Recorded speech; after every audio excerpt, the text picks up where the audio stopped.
Hey, what up, guys? Doing another What's Next. This is on former featherweight champion Lee Selby. He's currently my number 9 fighter in the 135-pound lightweight division. So he's my number 9 lightweight right now. Selby last fought in October when he scored a hard-fought 12-round majority decision win over former 3-division world champion Ricky Burns, also the United Kingdom. That fight moved him to the top of the IBF rankings, and right now he's currently number 1 there. But he has to solidify that and become the mandatory challenger. He's also number 1 in the WBO right now.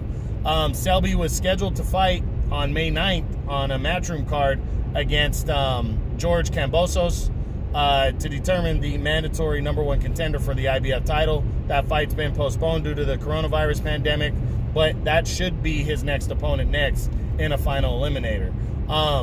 I'll still run through the top 10 to possibly see what he can do after that, what other possibilities could be, since Kambosos is almost for sure going to be his next opponent. So let's see what possibly could be after Kambosos.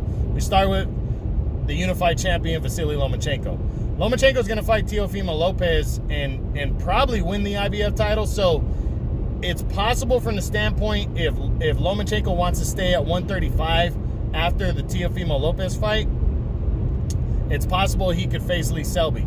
Personally, I don't think Lomachenko cares about a guy like Lee Selby. Selby's a soft-punching fighter, you know, and I think Lomachenko would absolutely destroy him.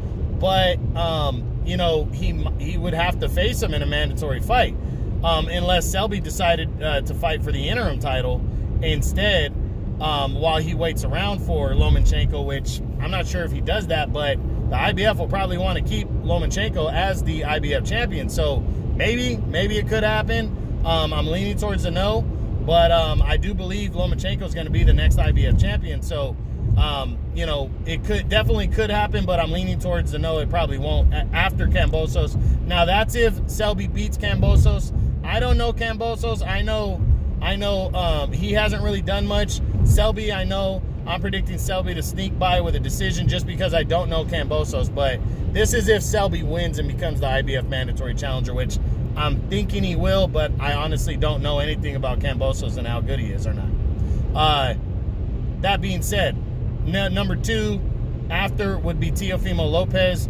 I don't see this fight at all. Lopez has already stated that if he beats Lomachenko in the unification bout, which is almost for sure going to happen next for the 2, that he's going to move up to 140. That, in my opinion, means if he gets his ass whipped, which I think he will, or at least loses to Lomachenko, he's either going to rematch Loma or he's going to move up to 140 either way. So I don't see Lopez and Selby happening after Kambosos for the IBF title. Even if Lopez were to win, I think he vacates. Selby fights for the vacant title or just gets upgraded to full champ. Number 3, Jorge Linares, former 3-division world champ. Linares is fighting Ryan Garcia next. I think he's going to get knocked out against Ryan Garcia, and that's going to take anything else off the table, probably retire after that, in my opinion. So I don't see him and Lee Selby locking horns. Next, number 4 is countryman Luke Campbell. Campbell's probably, if Campbell doesn't get the WBC title shot or a guaranteed title shot against Devin Haney or Javier Fortuna, I think he's going to get asked out and not, he'll probably move up to 140 then. It'd be an interesting fight between him and Selby because they're both, you know, stablemates and stuff. Maybe the IBF throws a bone to Campbell if Campbell gets asked out in the WBC. Maybe they say, hey, you know, we'll allow you to fight for the vacant IBF title against Selby. But, you know, I haven't heard anything like that as of yet. But the WBC just came down with the ruling that they're reinstating Devin Haney and Javier Fortuna as number 1. Fortuna was supposed to face Campbell next for the vacant title. Now the title's not vacant.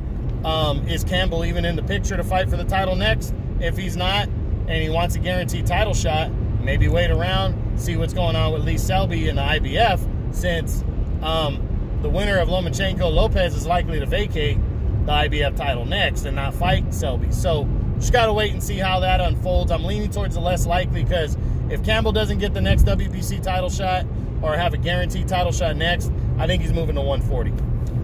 Number 5 is undefeated Gervonta Davis. Now, Selby is still I think he's still promoted or co-promoted by or is with Matchroom now. I really don't know, but I think it's possible he could be in the mix for Gervonta Davis if he can't get a big fight next. But I think he's going for the IBF title, so he probably would say no to a Davis fight next. But that's a lot of money. Davis is a big time name, and Selby might not pass on that. So we'll see, but I'm gonna lean towards the less likely. Number 6, former IBF champion Richard Comey. I could see the fight taking place, especially if the IBF title goes vacant and Selby's already the mandatory contender and he's not an interim champ. I could see him facing a guy like Comey for the vacant belt. Or if Comey at the time becomes the mandatory, if by then he becomes mandatory. So definitely could happen after the Kambosos fight. I think Comey could be an option.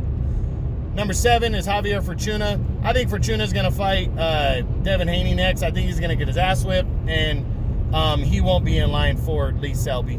Number 8 is Frenchman Ivan Mendy. If Mendy were to work himself up the IBF rankings and get himself into that mix, maybe he could challenge Selby for the vacant title. But I don't see that happening. Mendy's a WBC guy. He's been, trying to get in line for the WBC title, so I don't see him fighting Selby, but you never know. And then Selby's number 9, and then number 10 would be a rematch with Ricky Burns. I mean, if Burns were to get a decent-sized win, move himself up the IBF rankings, maybe he could face Selby in a rematch after the Kambosos fight, or if Selby just became the IBF champion, got upgraded to IBF champ, after Lomachenko and Lopez, maybe he faces Burns if he doesn't have to make it mandatory, but leaning towards the less likely. So we already know next is pretty much going to be Lee Selby and George Kambosos for the vacant IBF title. For the final eliminator to get a title shot in the IBF. But we don't know exactly what he's going to do after that, but he's got to get this win first, and I don't think it's going to be an easy one. Selby moved up to lightweight last year, fought twice. Neither fight was easy.